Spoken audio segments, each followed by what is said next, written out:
So, hello everyone. Let's get started with the chapter Human Eye and the Colorful World. So, for this chapter, we have to know about the structure of human eye. So, everyone know about human eye. Okay. So, human eye is our one part of our body. Okay.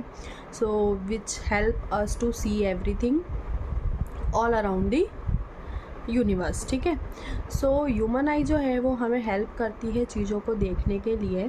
ठीक है. तो इस chapter में हम लोगों को colourful world के बारे में और ह्यूमन आई के बारे में पढ़ना है. तो ह्यूमन आई का मतलब होता है ये हमारा एक ऑर्गन है, हमारी बॉडी का एक ऑर्गन है.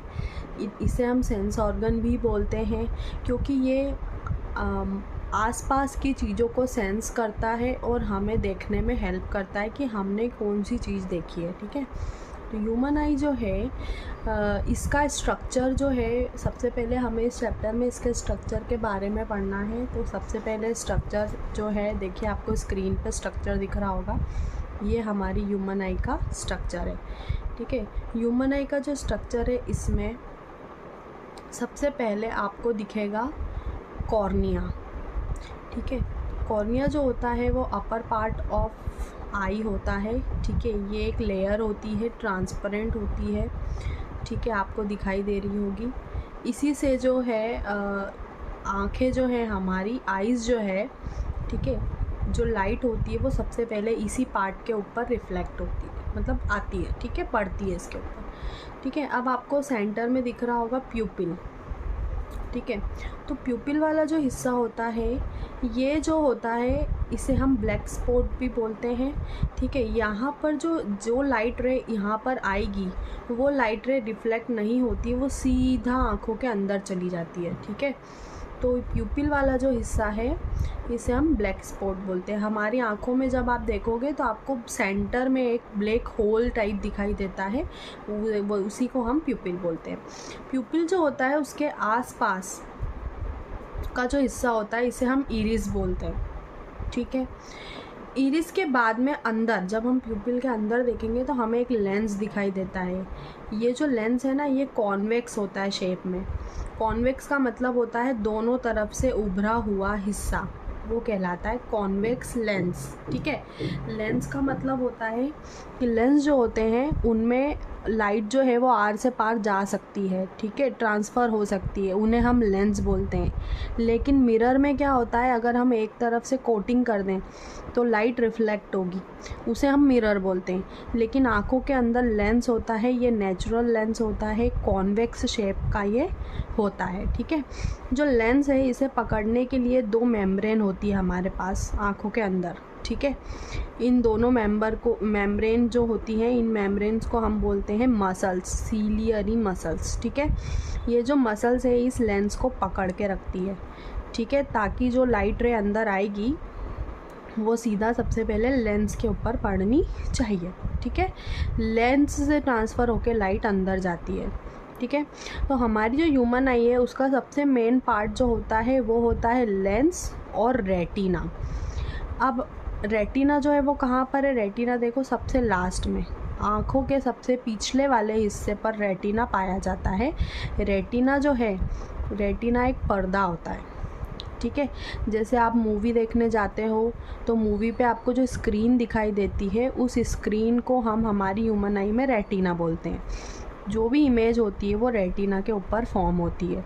यानी लाइट रे प्यूपिल से होती हुई, कॉर्निया प्यूपिल से होती हुई, लेंस से होती हुई रेटिना पे जाती है और रेटिना पे क्या बनेगी? इमेज बनेगी. जो इमेज रेटिना पे बनती है वही इमेज हमें आँखों से दिखाई देती है कि हम किस चीज़, किस ऑब्जेक्ट को हम देख रहे हैं. ठीक है. तो इमेज बनने के लिए पर्दा चाहिए, स्क्रीन चाहिए, उसी स्क्रीन को हम रेटिना बोलते हैं, जो हमारी आंखों में सबसे लास्ट में होता है. रेटिना के जस्ट नीचे देखो आप लोगों को एक दिख रहा है ऑप्टिक नर्व, है ना. इसे ब्लाइंड स्पॉट भी बोला जाता है. ब्लाइंड स्पॉट का मतलब होता है यहाँ पर कोई भी इमेज फॉर्म नहीं होगी. ये जो एरिया है यहाँ पे कोई स्क्रीन अवेलेबल नहीं है, इसलिए हम इसे ब्लाइंड स्पॉट, ब्लाइंड मतलब अंधा, जिससे कुछ दिखाई ना दे, कुछ बने ना, ठीक है। तो ये ब्लाइंड स्पॉट जो है, ये वाला हिस्सा जो है इसे हम ब्लाइंड स्पॉट बोलते हैं। यहाँ पर कोई भी स्क्रीन अवेलेबल नहीं होती, लेकिन यहाँ पर नर्व्स होती है। नर्व्स का मतलब होता है नसें, छोटी छोटी नर्व्स पाई जाती है, इन्हें हम ऑप्टिक नर्व बोल रहे हैं।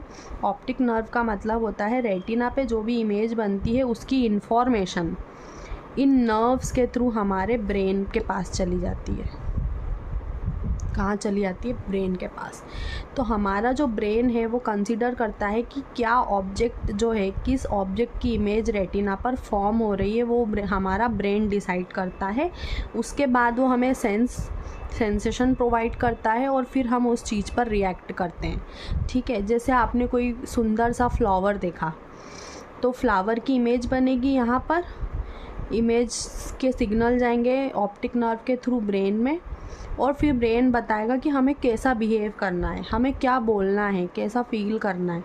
ये हमें ऑप्टिक नर्व के थ्रू पता चलता है, ठीक है। तो अब यहाँ पे देखिए, दो लिक्विड होते हैं। लेंस के पहले भी एक लिक्विड होता है और लेंस के बाद में भी एक लिक्विड जो होता है वो फिलअप रहता है हमारी आइज़ के अंदर। जो पहले लिक्विड रहता है उसे हम एक्वस ह्यूमर बोलते हैं, और जो बाद में लेंस और रेटिना के बीच में यहाँ पूरे हिस्से में जो लिक्विड है उसे हम बोलते हैं विट्रस ह्यूमर, ठीक है। तो एक्वस ह्यूमर और विट्रस ह्यूमर। आँखों का जो डायग्राम है, ह्यूमन आई का जो डायग्राम है वो बहुत सिंपल डायग्राम है। इसमें आपको ज़्यादा कुछ भी नहीं करना है, सिर्फ आपको cornea, प्यूपिल, iris, aqueous humour, vitreous humour, lens, optic nerve और रेटिना के बारे में पता होना चाहिए, ठीक है। तो this is all about human I structure, ठीक है। ये स्ट्रक्चर अगर आपको लर्न हो गया तो ये चैप्टर आपके लिए ज़्यादा ईजी हो जाएगा, ठीक है। So thank you for listening me.